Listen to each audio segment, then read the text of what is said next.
Let's move on to point number 4, conflict escalation management.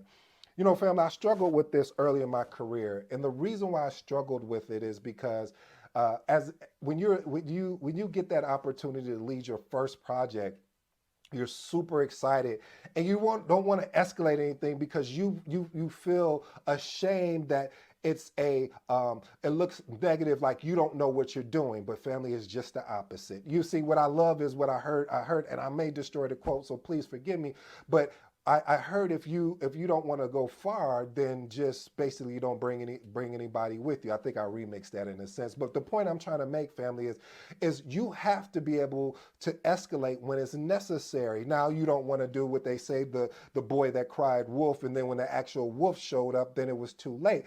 So you want to be strategic. You want to ensure that when you're looking at your project and these conflicts keep happening, and you've done everything proactive. Here's a side note. Here's a tip. I got this just for you because I know I got some people that are watching that really enjoy what we're doing here. And by the way, I'm so grateful.